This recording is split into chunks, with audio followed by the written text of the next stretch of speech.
Hey, this is Safa1. Welcome to my channel. So I recently accepted this DJ gig that I did on New Year's Eve, and I accepted it actually like a few months ago, maybe like 2 months ago, and I felt like almost saying no. So here's my point. I was gonna I decided to do it because first of all, I just felt like, okay, maybe I can try this DJing thing again, which when I first started out making music, I started DJing, and then I got into music making, like beat making and such. But at first, when I started DJing, I wanted to get into scratching and with like turntables and vinyl and stuff like that. So that's what I ended up doing at first. Was I got some turntables, like 2 turntables, a mixer, some vinyl, and then I specifically got like vinyl for scratching, like DJ scratching and stuff like that. And I would watch like tutorials. I would watch some videos on YouTube and figure out how they did it, and then I would teach myself like how to scratch. And then eventually some of my cousins and some other people, they told me, hey, like, why don't you start making beats? I'm like, okay, yeah, sure, I'll try this out. And then I started off with Sony Acid Pro, I think it was called, yeah. And then eventually I got into like FL Studio, and then eventually later on I got into hardware gear and so on and so forth. But back in those days, I would DJ a lot for like house parties, because when I was in high school, people knew me as like a DJ, and they also knew I made beats as well. But predominantly I was doing DJ sets for like high school parties, like birthdays, and just like random parties, private parties. And one thing I noticed right away as a DJ is, depending on the style of event, I was playing anything from pop music, hip hop, electronic techno, to like maybe even some like country pop music. It really depended on the crowd and what they wanted. So they would have to give me a list and stuff like that. Mind you, I think that doing like a DJ set for a high school party event, or like a college school event, or just like not even school related, but just like an event that someone throws at a place, at their own place, or whatever. But I quickly realized that I wasn't really in control of the music. I was playing the music, but people would come and request songs, and that's one aspect of DJing that I really just didn't like, was being told, hey, can you play this song? Can you play this song? And then eventually I got into DJing specifically house techno music for an after hours club in Vancouver, British Columbia, and that was Gorgamish. So I had a monthly rotating residency, if you will. But to get to that point, I had to do a lot of stuff that I didn't want to do at first for practice. I could have easily said no and then just focused my energy to get those types of gigs, but it took time to get there. So basically the point of this video and the point of this discussion is the power to say no. And the power to say no is the ability to say yes to other things. So the gig that I accepted for New Year's Eve, it was actually Turkish. It was a community of people that had like, I'm actually Turkish, so like it was all Turkish kind of music. And I think the night overall went okay. It was decent, but I've DJ'd for these kinds of community events before, and it always just leads to people coming and basically DJing for me, or just telling me like, play this next, which is, you know, like, it makes my life easier, but at the same time, I'm not really interested in doing these types of events anymore, because I don't have any control over what I'm actually playing. It's not so much as like an artist DJ. You're just kind of like a jukebox that makes that someone comes and tells you what to play, which is honestly, like, if you're getting paid for it, which I didn't get paid yet, but I'm still waiting. And that's another thing as a DJ. This is me being very honest and frank about everything. Like, I invoiced them, but I still haven't gotten paid. And it's the 3rd, January 3rd, and I invoiced for the January 1st. So that's not a big deal. It doesn't really matter.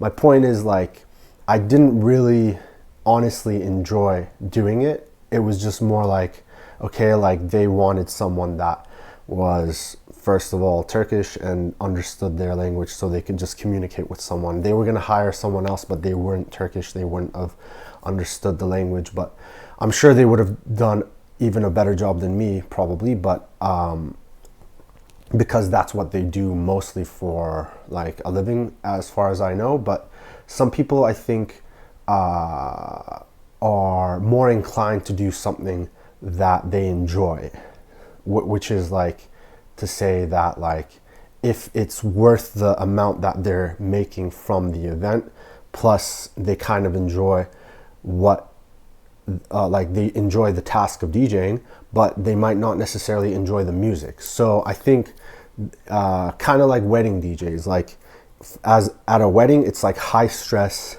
high energy, and you have to be like diligent on the scheduling, on what time something plays, and everything has to be basically perfect, or else if not, then you're risking looking bad to the client and to the people at the event and everything. Basically, like, your reputation is kind of on the line as a DJ at that point. But if you're diligent and you know what you're doing, or patient and just well trained for it and enjoy it and don't mind having that kind of stress, then that's cool. But at this point in my musical career and playing shows as like a live act for like a festival in Montreal, and then like various clubs in Canada, and one in New York, and just basically like having played all these shows that are artistically driven, like house techno, as opposed to just like DJing. And I was playing my own original music in a live situation, whether it be through FL Studio and or hardware gear. I realized that I don't mind doing that. Like, I enjoy playing my own music, but playing at a club late at night, it's not really for me anymore. I found that out, for example, and I think maybe it's my age. I'm 32 years old now, but that night, like on the 31st, basically, a couple days ago, I just felt like I was there for 10 hours. I went and I picked up I rented the speakers, I picked them up, I set it up, and then I just waited. I waited for people to show up. I got there really early, which is kind of my fault, but I just wanted to make sure that like the speakers were enough for the space, and I was kind of worried, but it all worked out at the end. But my point is that I really was tired by the end of the night. I got home I didn't get home that late. Everyone left basically at like 12-ish, and then I got home at like 12:45. So it wasn't late, but I just felt like drained at the end of it, because I just felt like I really didn't want to. I kind of just regretted doing it, but I don't regret it now, because I realize that like now I know what to focus on and what I can say no to. So going forward in my musical path, I'm not going to accept any DJ gigs unless I'm like for sure 100% I'm going to enjoy it. Or I'll just do like live act gigs basically, because I actually enjoy doing those more, even if it's just like with friends and I don't get paid for it. That's totally fine, because at least I'm just playing my own music that I made, and I enjoy the process of making it, and I enjoy the process of playing it. And even recording just like live set videos on YouTube, that's like another thing that I enjoy. I actually enjoy that more than going out to a gig and doing it, because there's the whole hassle of bringing all your equipment there, setting it up, making sure it works, playing it live, barely seeing what you're doing because it's dark in the club usually, or the bar. And then if people are drunk, they're coming up to you and you're trying to like play live at the same time, but they're asking you stuff, which is totally cool too, but like you have to have a certain level of focus that like you don't want to mess up what you're doing. Mind you, if you're just playing like loops and it's just going, it's kind of easy, it's not that hard, but you have to kind of like do variations. But yeah, so anyways, I'm rambling off, but this is kind of like a rant video, I guess.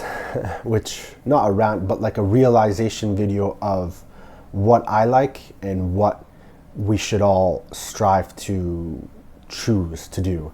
So it's more just like a video for me to confirm that like I don't like DJing anymore. I've done it for like the past 10 years, I guess. Not consistently, but definitely at some points it was very consistent, and I'm just like, I think I'm just over that, and I don't really need to do that and focus on that anymore. And going forward, I'm just going to be focusing on making music, like just beat making. I started giving lessons online to other music producers that want to learn how to make beats, make ambient music, or like other types of genres in the electronic field. And I really enjoy that. Actually, I almost enjoy that as much as I enjoy just producing on its own. I really enjoy the aspect of helping someone learn how to create music and then seeing them progress. So far I have 2 clients, and thank you guys for sticking with me.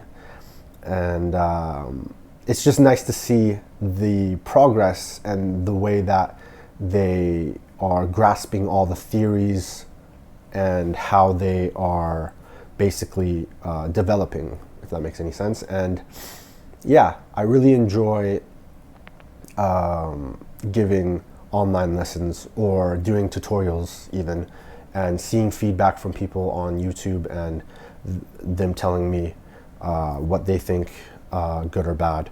And it's kind of a way for me to also like progress in as like a music producer as well, and how I can develop my craft and how I can become better, or how I can teach others better. I'm also learning from others at the same time, so it's kind of like works both ways.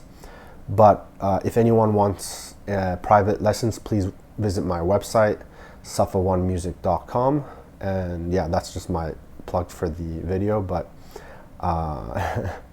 yeah, like I hope that this message makes sense. I just want to put this out there that like you don't have to accept every single offer that comes your way. If you have like a feeling like, yeah, this sounds like a good fun experience that I will gain something out of, then go for it. If it sounds like something you're like, I don't know, like it doesn't seem like fun or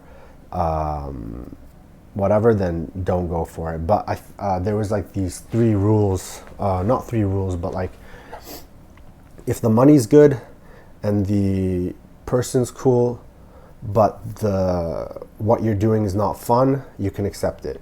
If the person that you're dealing with isn't really your vibe, and the money's not that good and the thing is not that good, obviously you're going to say no. But you need at least 2 out of the 3. I think that was the from one of my mentors. He told me, like, you need at least 2 out of the 3 to make it have sense for you to accept that offer. And it really makes sense to me, actually. So yeah, basically that's my video for the day. I hope you guys have a wonderful day, and yeah, catch you in the next video.